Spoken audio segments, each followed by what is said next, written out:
Vamos para a leitura. Isaías 6, de 1 a 8.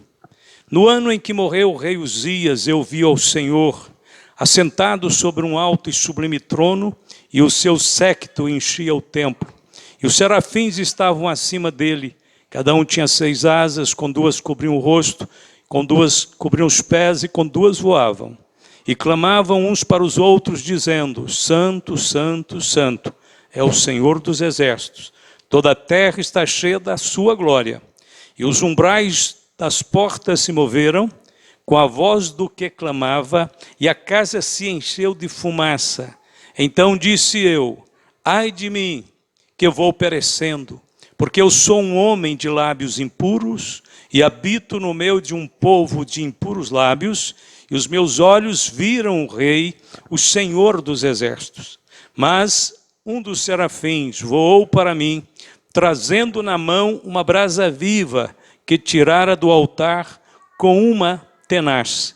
E com ela tocou a minha boca e disse: eis que isto tocou os teus lábios, e a tua iniquidade foi tirada, e purificado o teu pecado. Depois disso ouvi a voz do Senhor que dizia: a quem enviarei, e quem há de ir por nós? Então disse eu: eis-me aqui, envia-me a mim. Segundo o que sabemos, Isaías era um homem muito culto e tinha o dom da poesia. Seu nome significa o Senhor salva. Ele era casado com uma mulher profetisa, tinha 2 filhos, cujos nomes representavam mensagens proféticas à nação de Israel. Para os padrões de sua época, Isaías era um homem de elevado grau de espiritualidade, e era conferido a ele o título de profeta, profeta de Deus. Isaías registrou a sua profecia para mostrar a salvação de Javé, de Deus. Os primeiros 39 capítulos do seu livro equivalem aos 39 livros do Antigo Testamento. Uma correlação, uma comparação.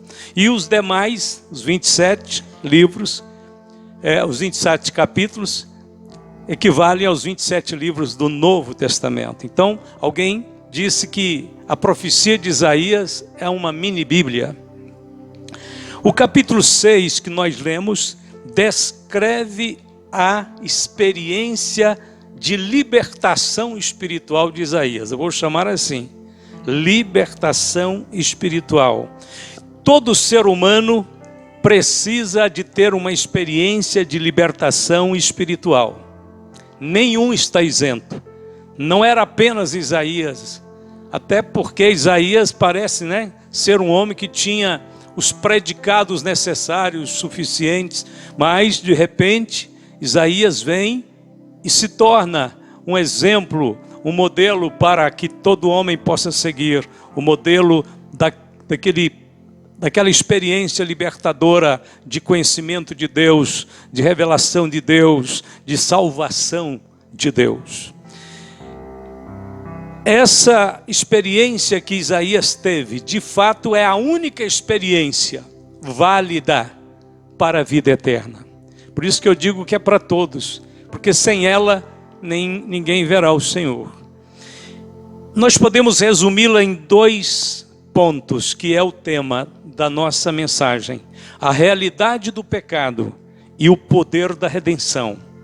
Vamos então, por etapas, de forma didática, ver um pouco sobre a realidade do pecado, porque neste texto Isaías é confrontado com o pecado do seu coração, o pecado dos seus lábios, o pecado da sua vida. Precisamos entender que a maioria, até mesmo dos cristãos, não compreendem a realidade do pecado. Eu posso dizer para os irmãos que nem mesmo eu penso que sei tudo a respeito sobre a realidade do pecado. Acho que eu ainda preciso mais revelação, mais ministração de Deus para compreender. Por que você fala? Alguém me pergunta: por que você fala isso, pastor? Você não tem uma compreensão tão profunda do pecado? É porque tem hora que a gente acha que o pecado é uma coisa normal.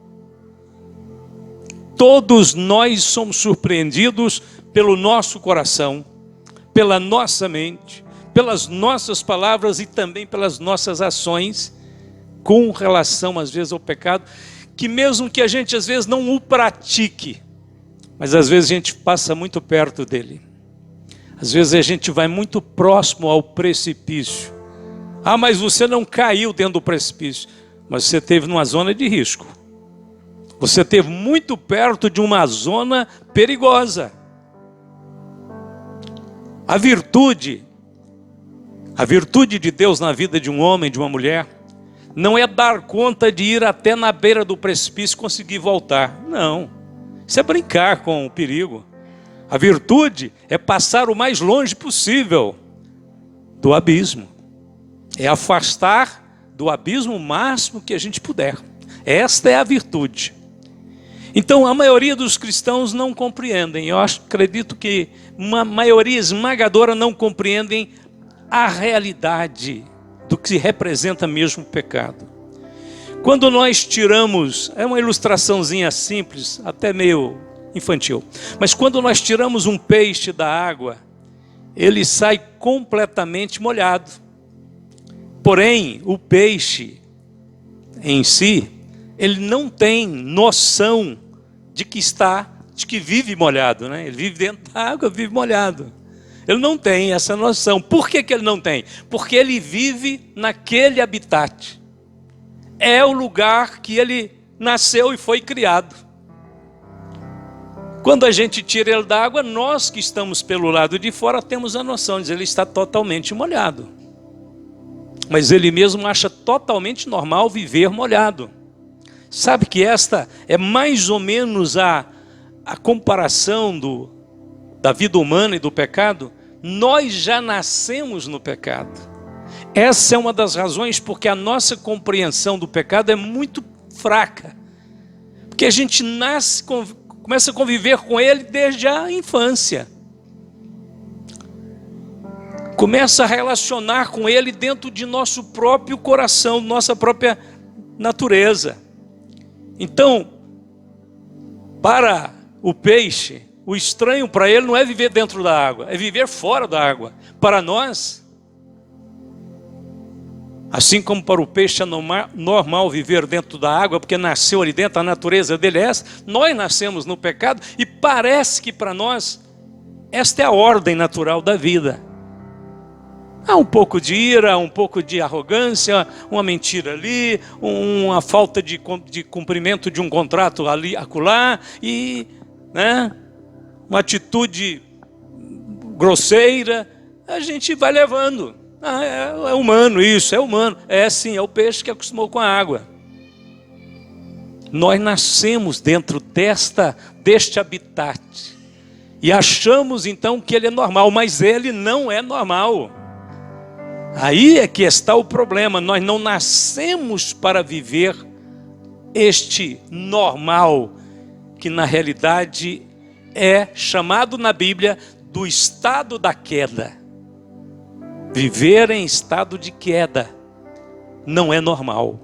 Então não devemos nos acomodar numa vida natural. A vida natural, a vida humana dos homens naturais é uma vida pecaminosa. E no entanto, eles acham que está tudo certo. E não está. Então vamos ver. Veja bem, assim é o homem.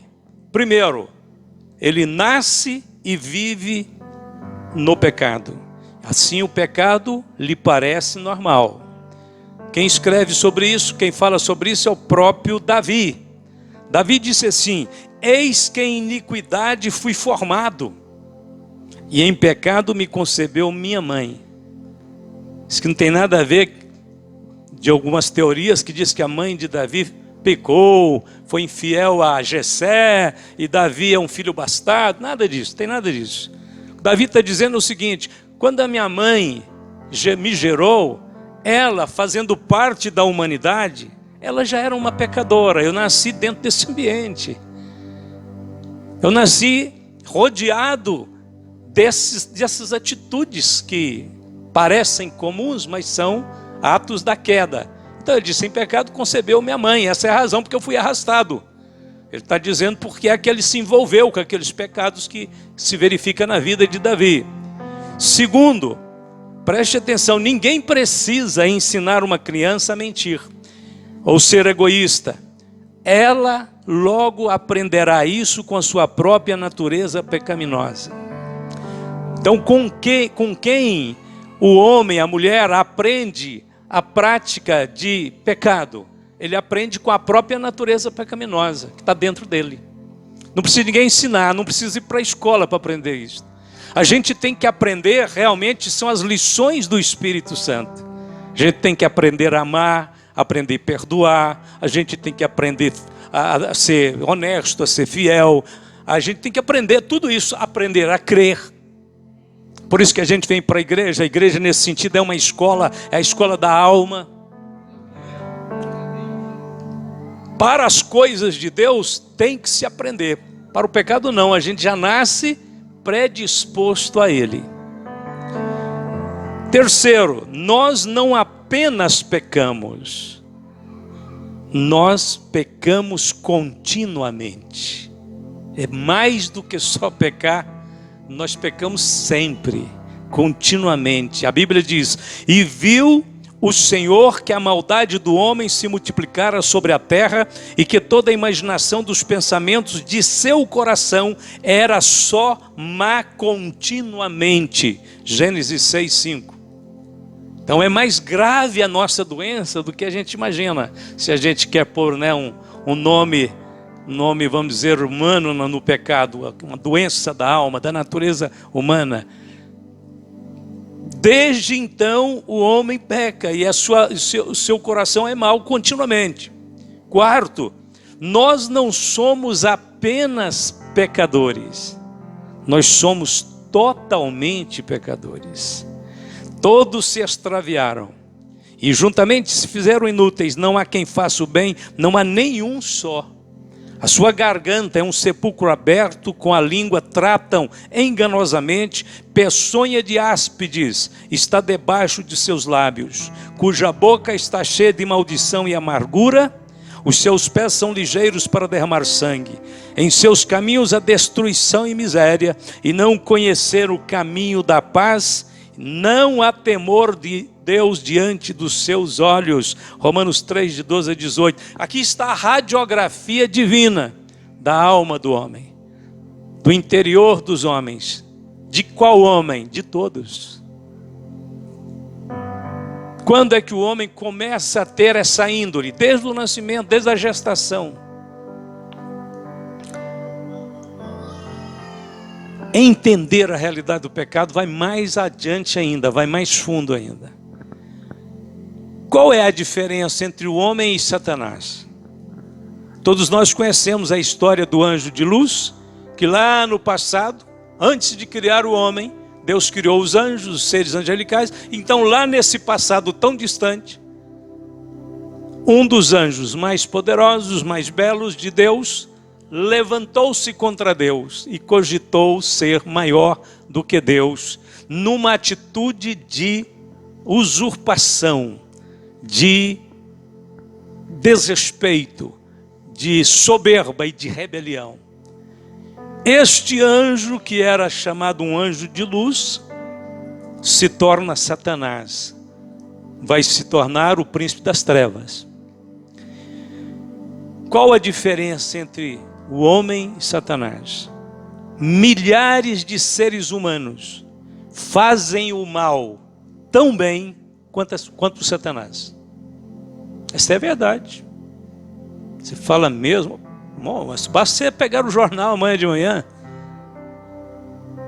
Num lugar um estrangulou o outro, no outro houve um sequestro, no outro está cogitando ou está desenvolvendo uma guerra terrível, no outro tem uma notícia de um assalto destruidor, no outro é um sequestro, e daí vai. E são coisas de requintes de maldade, de crueldade. Adultos matando, destruindo crianças, abusando.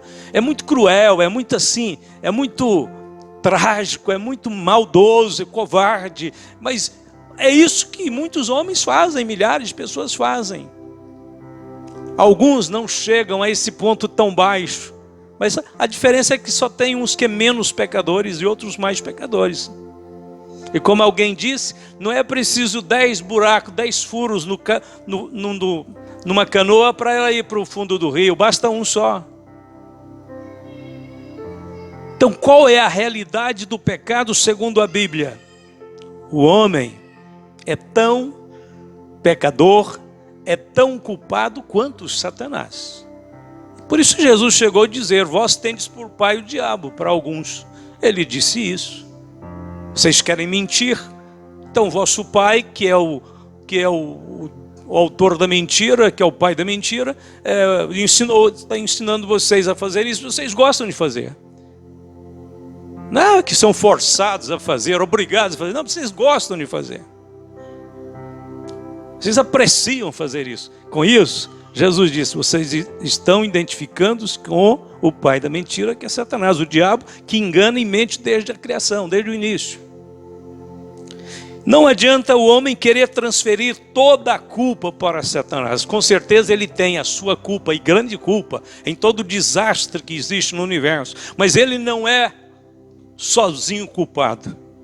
Porque o ser humano também é tão culpado quanto ele. O ser humano é capaz de arquitetar, de projetar, de executar o mal sobre a terra, conforme a Bíblia nos fala e a gente vê estampado diante dos nossos olhos. Por isso nossas casas, nossos bens estão tudo atrás de chave, de cadeado, porque nós estamos com medo do ladrão, do assaltante, nós estamos com medo de gente que tem natureza tão ruim como a de Satanás.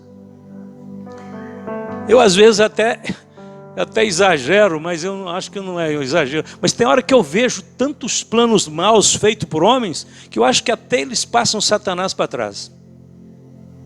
De tanto que eles são espertos em planejar o mal. Planeja um assalto, começa a cavar numa casa a 100, 200 metros aonde está o cofre do banco. Eles conseguem traçar um túnel por baixo da terra, passando por baixo de outras construções, até chegar no lugar exato, aonde eles vão subir e vão dar na sala do cofre para roubar. Que esperteza para fazer o mal, hein? Que tenacidade, que perícia para fazer o mal. Nessas guerras que nós estamos vendo, eles têm aparelhos, hoje a tecnologia sendo usado a serviço da guerra, da destruição, eles conseguem programar a 1000 quilômetros de distância, programar aonde eles querem que um míssil vai cair. Programa no meio de uma cidade populosa que querem destruir um único edifício, no meio de um conglomerado de construções e de prédios, e cai exatamente no local. Perícia para fazer o mal. Eu creio que algumas vezes o diabo diz: tá, vou cruzar os braços, eles estão fazendo melhor do que eu. Eu vou tirar umas férias, tá bom, do jeito que está lá embaixo, está ótimo, do jeito que eu gosto. Portanto, és inexcusável quando julgas, ó homem, quem quer que sejas, porque te condenas a ti mesmo naquilo em que julgas o outro, pois tu que julgas fazes o mesmo. E bem sabemos que o juízo de Deus é segundo a verdade sobre os que tais coisas fazem. E tu, ó homem, que julgas os que fazem tais coisas, cuidas que, fazendo-as tu, escaparás ao juízo de Deus? Romanos 2, de 1 a 3. Eu fico pensando, analisando, orando a Deus: Senhor, me ilumina, me capacita para falar a palavra, mostrar o evangelho, mostrar o caminho do Senhor, a forma daqueles que querem sair desse caos, poder sair. Porque Deus preparou uma salvação para o homem. Esse é o melhor de toda a história. Se existe a realidade do pecado, também existe o poder da redenção.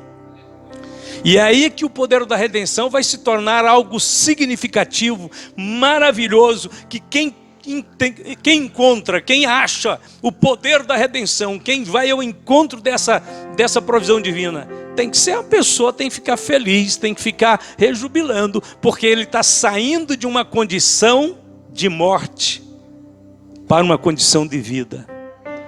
Uma condição de condenação para uma condição de perdão, de vida eterna e salvação. Mas vamos concluir. Qual é a diferença entre Satanás e o homem? Acho que só tem uma única diferença, creio eu.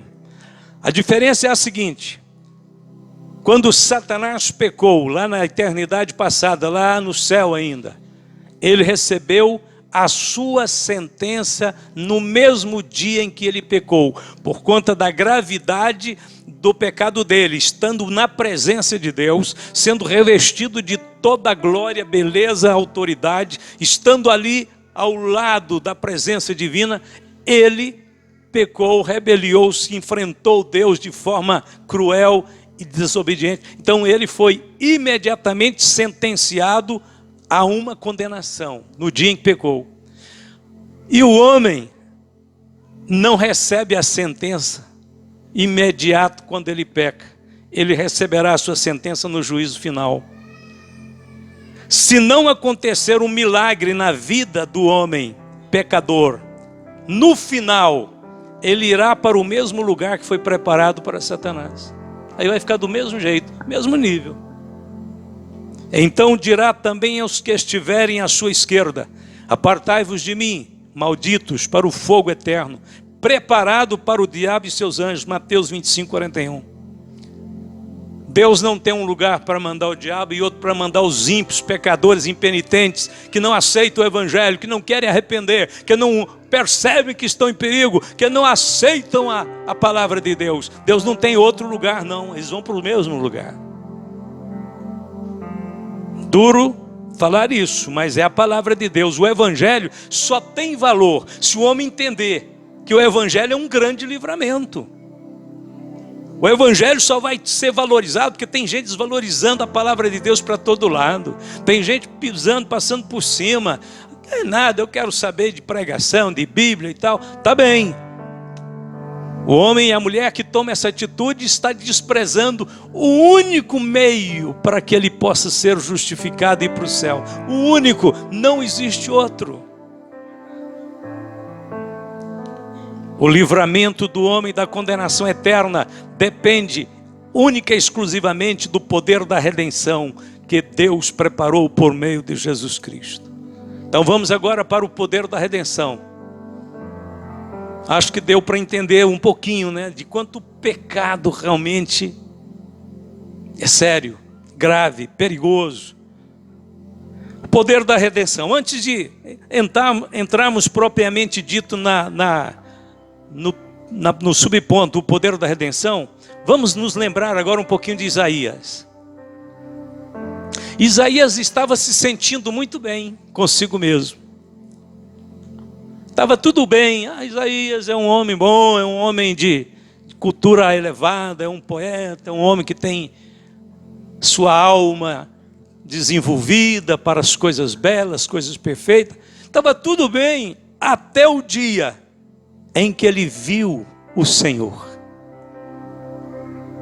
Incrível, né?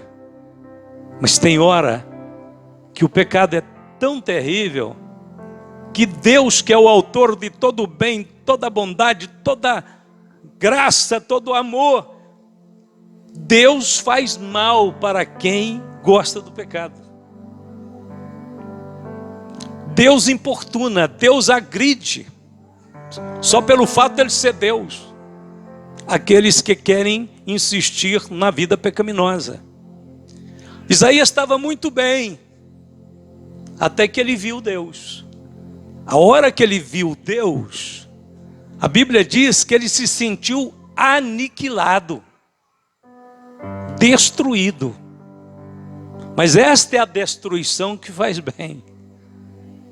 Quisera que todo homem fosse destruído um dia, como foi Isaías, para ser reconstruído segundo os moldes da palavra de Deus. Porque nós fomos construídos sob uma experiência pecaminosa, e essa construção que nós estamos adaptados a ela tem que ser destruída. É por isso que João Batista veio dizendo: está posto o machado à raiz das árvores. Não tem jeito de aproveitar essa velha construção que nós somos vindos do pecado, não. Essa construção tem que ser demolida no alicerce para Deus construir de novo em cada um de nós uma nova vida, uma nova criatura, um novo coração, uma nova mente. Deus faz esta obra. Vai doer? Vai, mas faz. Faz. Tem hora que dói muito. E tem que doer mesmo, para a gente saber o quanto o pecado quer ficar arraigado. Ele está entremeado na nossa natureza, mas ele tem que ser desarraigado. Jesus não apenas perdoa as transgressões, os danos que nós já fizemos, ele também vai tirar o princípio do pecado. Não adiantaria nada Jesus perdoar todos nós de uma vez assim. Diz, vocês estão perdoados, pode ir para o céu. Nós íamos para o céu com a natureza corrompida e íamos chegar lá com essa jeito de pecar de novo. Tem que ser tirado. Deus está trabalhando para desarraigar, para tirar. E que Deus tire mesmo, porque se tem alguma coisa que eu gosto é pecaminoso, Deus faça o que quiser e o que for preciso, mas tira isso de mim, me livra desse mal, Jesus. Paulo diz, quem vai me livrar do corpo desta morte? Miserável homem que sou. Então vamos entender o seguinte: Isaías está bem, como muitos estão bem por aí. Está tudo bem. Não fazendo programação de comemorações, de festas, de júbilo e tal, porque está bem. Todo mundo vivendo em pecado, se morrer, vai para o inferno. Mas tem agenda para fazer visita, para fazer passeio, viagens, para fazer tudo quanto é tipo de coisas. Até que se veja a Deus, porque somente uma visão de Deus poderá nos mostrar qual é a diferença que existe entre as trevas e a luz, entre a verdade e a mentira, entre o bem e o mal, entre a justiça e a injustiça. Deus ajuda-nos a enxergar, dá-nos uma visão da sua santidade. Quando Isaías viu Deus, aquilo incomodou, aquilo destruiu, aniquilou Isaías. É o que acontece. É o que acontece, viver bem no pecado é o que está acontecendo com a maioria, porque aí vem o quê? Aí o mundo tem os seus entretenimentos, o mundo tem suas distrações, o mundo tem uma série de coisas para dizer para o homem ímpio, diz, não fica preocupado, não preocupa agora com esse negócio da alma, não. Você ainda vai viver muito tempo, você tem que aproveitar a vida. E olha aí, um acidente, uma doença,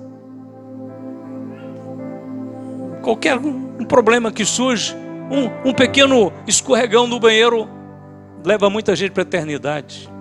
Bate a cabeça e morre. Certo? E o mundo então é o seguinte, ele quer preencher a vida do homem para ele não parar para pensar, para ele não ter uma visão de Deus. Louvado seja Deus pela sua vida, pela nossa vida, que a gente vem para a igreja, aqui Deus pega aí uma escova e diz, olha, hoje a limpeza vai ser pesada, hein? Igual Deus está fazendo aqui hoje. Ele está passando a escova. A escova vai entremear nos meandros da sua alma. E vai arder, vai doer. Mas disso aí você vai sair mais limpo. Você vai sair mais puro. Você vai sair de forma mais limpa do pecado. Nós não podemos ter uma consciência amortecida que se acomoda no erro, no pecado e acha que está tudo certo. Não, pelo amor de Deus. Vamos tratar o pecado com os adjetivos que ele merece. É sujo, é mau, é perverso, é feio, é vergonhoso.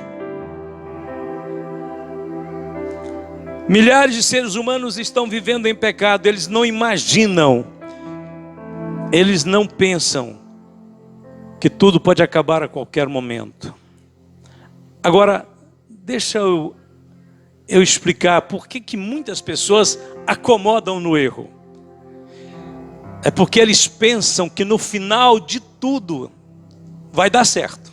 Vai acontecer alguma coisa, Deus não vai fazer o que ele promete, o que ele adverte, Deus vai esquecer disso, vai ter uma amnésia, Deus vai deixar passar. Então tem muita gente pensando assim, não, no final vai dar certo. Olha o que a Bíblia diz. Não tem final dar certo se não tomar o caminho certo. A Bíblia diz: bem-aventurados aqueles que lavam as suas vestiduras no sangue do Cordeiro. Tem que vir uma operação limpeza primeiro, para que tenham direito à árvore da vida e possam entrar na cidade pelas portas. Quem não tomar essa providência, não adianta ficar pensando: no final vai dar certo. Você lavou ou não as suas vestes? Você limpou ou não o seu coração? O sangue de Jesus Cristo, você já recebeu ele na sua vida? Se já, amém, glória a Deus. Mas se não, não fique pensando que vai dar certo, porque não vai. Porque ficarão de fora os cães, os feiticeiros que se prostituem, os homicidas, os idólatras e qualquer que ama e comete a mentira. Agora eu vou enumerar uns pontos rápidos aqui, partindo para a conclusão. Por que que os homens se acomodam no pecado? Por quê? Primeiro, porque pensam que Deus é injusto. Eu vou explicar por quê. Não é justo, não. Se alguém fala: Deus é justo, então você está fulminado, e eu também. Deus tem que aplicar uma obra redentora para nos justificar. Mas dizer assim: eu não estou com medo de morrer e ir para o inferno, não, porque Deus é justo. É aí que você tem que ter medo, hein? Quando a pessoa usa esse termo para dizer assim: não, Deus não vai mandar os homens para o inferno, e diz que ele não vai mandar porque é justo, ele está usando um argumento exatamente contrário.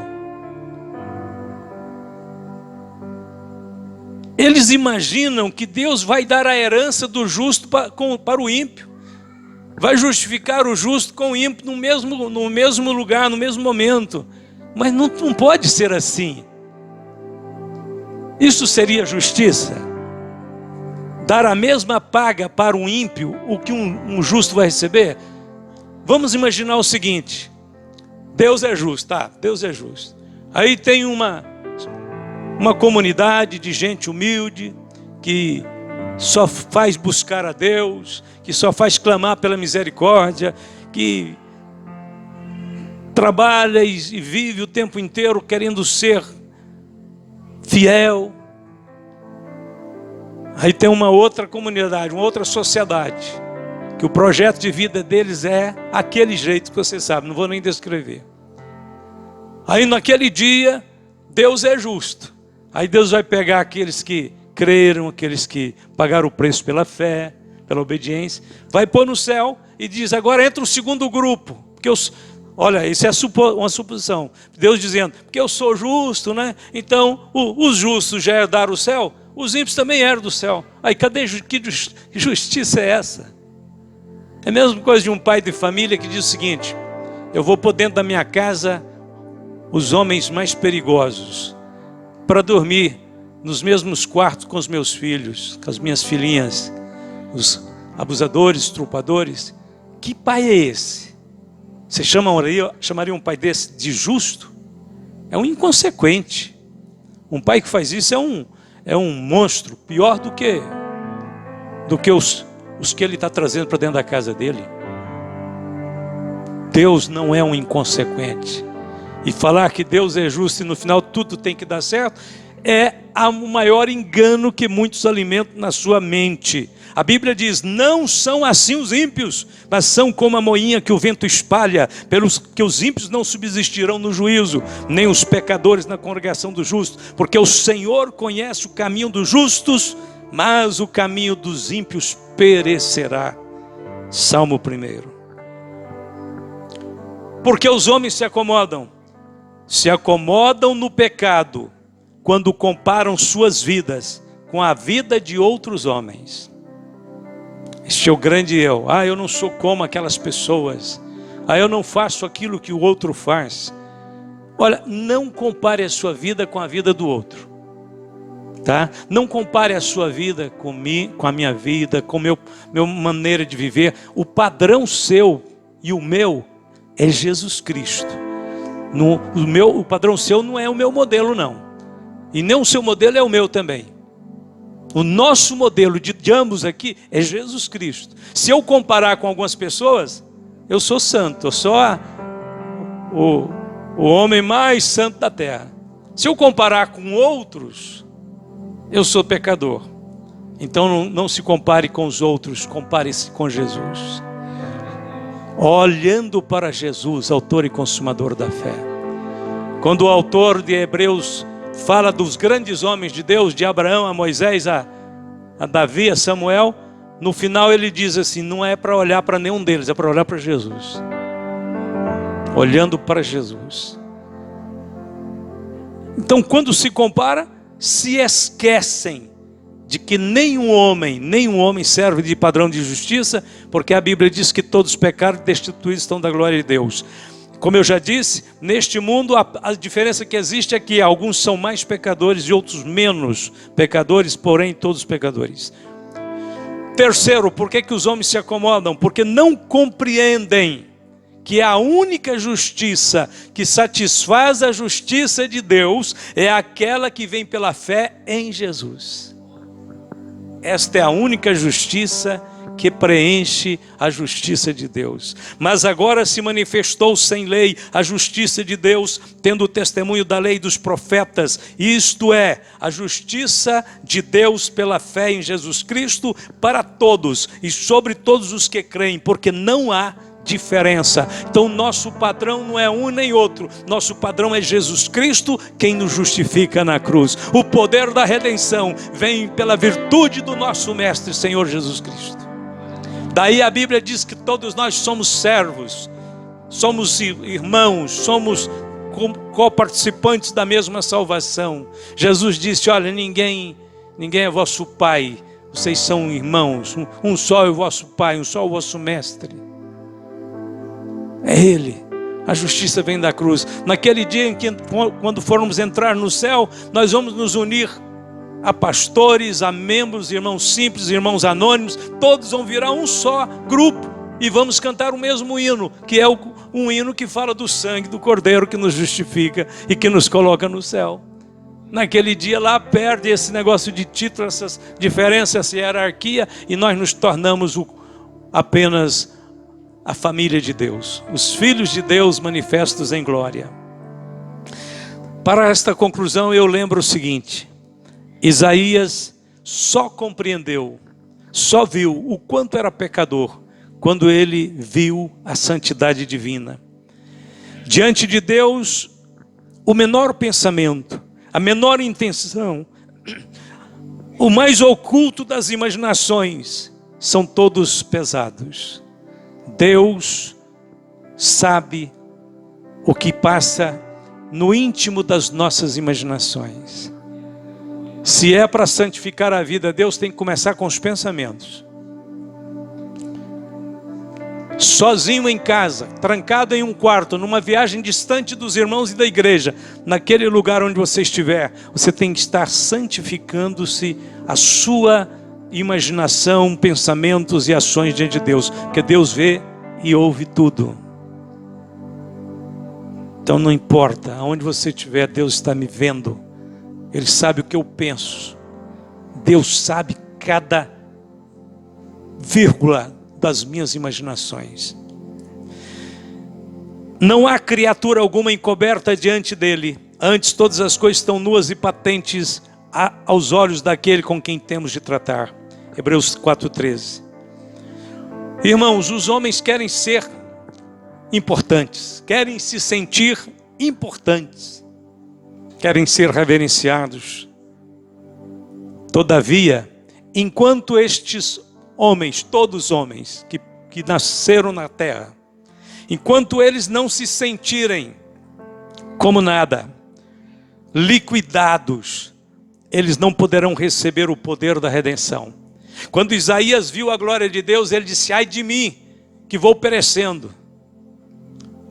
porque os meus olhos viram o Rei. Eu sou um homem de lábios impuros, habito no meio de um povo de impuros lábios, meus olhos viram o Rei, estou morrendo. Quando Isaías viu que a morte avizinhava, diante daquele quadro que um Deus é tão bom, tão misericordioso, tão bondoso, ao invés de proporcionar para Isaías um bem-estar muito grande, proporcionou para ele uma derrota, uma destruição, uma liquidação. Mas é daí que nasce a intervenção divina a nosso favor. Quando você não é nada e Ele é tudo. Quando você diz: Deus, liquida mesmo. destrói este homem aqui, constrói um homem segundo o seu coração. Era o Smith Wigglesworth, né? Ele dizia: enquanto vocês estiverem vendo o Smith, eu sou uma falência. O dia que vocês verem Cristo em minha vida, aí sim eu sou um sucesso. Cristo em vós, esperança da glória. Mas um dos serafins voou para mim, trazendo na mão uma brasa viva, que tirara do altar com uma tenaz, e com ela tocou a minha boca e disse: eis que isso tocou os teus lábios, e a tua iniquidade foi tirada, e purificado o teu pecado. De onde vem a nossa redenção? Ela vem do fogo, do juízo de Deus que caiu sobre Jesus Cristo na cruz do Calvário. Ela vem daquela cruz fulminante, onde o Filho de Deus foi ferido por nossas transgressões e moído pelas nossas iniquidades. O castigo que nos traz a paz estava sobre ele, e pelas suas pisaduras fomos sarados. Todos nós andamos desgarrados como ovelhas, cada um se desviava pelo seu caminho, mas o Senhor fez cair sobre ele a iniquidade de nós todos. Isaías 53, 56. De onde vem o poder da redenção? Vem do sacrifício perfeito, da obra de Cristo na cruz. Ali então todo o poder do mal é destruído. O poder da redenção é mais forte do que o poder do pecado. O poder da santidade e da justiça de Cristo é maior do que as nossas injustiças. Não somos salvos por obras, porque toda obra que nós fazemos é produto de um raciocínio pecaminoso. Já vai com a marca do pecado as melhores obras que os homens fazem. Ele não vai contar nem as obras que é feita em nome da política, das verbas públicas, porque antes de fazer a obra ele já manda fazer o outdoor para dizer quem fez. Hoje o governo tem verbas já destinadas legalmente só para publicidade, só para contar vantagens. Não, nós não temos outdoor para contar nossas obras, mas nós queremos que haja um outdoor do tamanho do universo para contar a obra de Cristo. Dizem que nós estamos vivendo na era da informação. Queira Deus, que todos os instrumentos que estão a serviço da humanidade para a comunicação, os instrumentos tecnológicos, o avanço da ciência, queira Deus então que tudo isso seja usado para falar da obra de Cristo na cruz. Queira Deus que a internet se torne um lugar onde o evangelho seja pregado e o nome de Jesus seja engrandecido. Queira Deus que todas as redes sociais estejam vinculando somente evangelho, somente pregação, somente coisa de Deus. Mas vós sois dele em Jesus Cristo, o qual para nós foi feito por Deus sabedoria e justiça e santificação e redenção. Para que, como está escrito, Senhor, aquele que não cometeu pecado fez pecado por nós, para que nele fôssemos feito justiça de Deus. Vamos ficar de pé. Cristo realizou muitas obras, porém a sua obra suprema foi a de morrer pelos nossos pecados.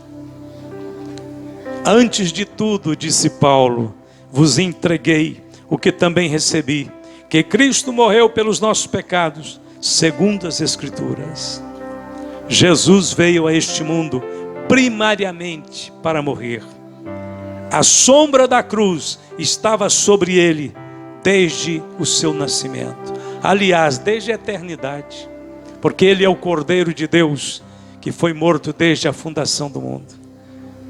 Debaixo dessa redenção que vem pela cruz, pela morte de Cristo, você pode dizer realmente: eu estou livre da condenação do pecado.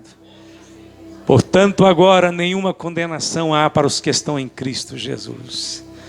Isto é vitória. Isto é Deus trabalhando a nosso favor. Não justificando o ímpio apenas por justificá-lo, mas justificando o ímpio com uma obra perfeita, com uma justiça perfeita. Deus não apenas perdoa por perdoar, mas Ele perdoa porque há uma obra que justifica, que abre o caminho para ele pronunciar o veredito do perdão. A sentença foi revogada, você agora é salvo em Jesus Cristo. Aqueles que antes estavam destinados à matança, agora foram feitos filhos de Deus pela fé em Jesus Cristo. O pecado continua mal, terrível, perverso, perigoso, mas nós olhamos para aquele que é a maior manifestação da santidade de Deus. Olhamos para Cristo. A santidade de Deus pode humilhar o homem. Pode e deve, né? Pode e deve. Porque o homem está no pecado, ao ver a glória de Deus, ele vai ser destruído. Destruído no sentido bom, de ser reduzido a cinza, ao pó, para Deus fazer outro. Enquanto estamos aqui, esse ato é salutar, é restaurador. Deus fez isso com Isaías. Isaías se tornou um homem melhor, muito mais fiel a Deus. Que Deus faça isso conosco, que nós possamos ver o Senhor o tempo todo, para não sermos enganados pelo engano da mentira e do erro e do pecado. Deus possa abençoar a sua vida ricamente. Neste momento queremos orar, queremos falar com Deus para que toda essa palavra seja absorvida, entre no seu espírito, na sua mente, e nós possamos fazer disso uma nova força dentro de nós, para vivermos neste mundo para Deus e com Deus, desfrutando da bênção de ser resultado da obra do Senhor no Calvário. Senhor Deus, Pai Todo-Poderoso, louvamos e adoramos a Ti, Senhor, pelo poder da redenção que há em Cristo Jesus. Obrigado, Senhor, abre nossos olhos, unge a nossa mente, para que possamos enxergar, Senhor, a realidade, a verdade que está sobre este mundo, que está sobre, Senhor, o mundo pecador, distante de Ti, para que nós possamos nos posicionar firmemente ao Seu lado, ao lado do Evangelho, ao lado da cruz. Oh, glória a Deus, quanto amo a mensagem da cruz. É na cruz, Senhor, que nós somos... O velho homem realmente, Senhor, é desfeito. O corpo do pecado é aniquilado, para vivermos em santidade e justiça, para sermos, Senhor Deus, o resultado desta redenção. Glória a Deus, que a Bíblia diz que o Senhor vê e se alegra ao ver o seu povo, a sua igreja, comprada pelo seu sangue, te adorando, te amando e te servindo, confiando somente no sacrifício, confiando somente na justiça do Senhor e não na justiça própria. Deus, nós oramos e abençoamos a vida destes irmãos, que em todos os lugares onde o Evangelho chegar, o Evangelho chegue com esta mensagem de mostrar a realidade do pecado, mas de revelar o poder da redenção, para que haja esperança no coração do homem, para que ele se levante do estado, Senhor, de miséria e de pecado, para viver em santidade e justiça. Oramos e te louvamos, Pai, te agradecendo por tudo, no santo nome de Jesus. Teu pecado, assentem um minuto, por favor. Deixar no sangue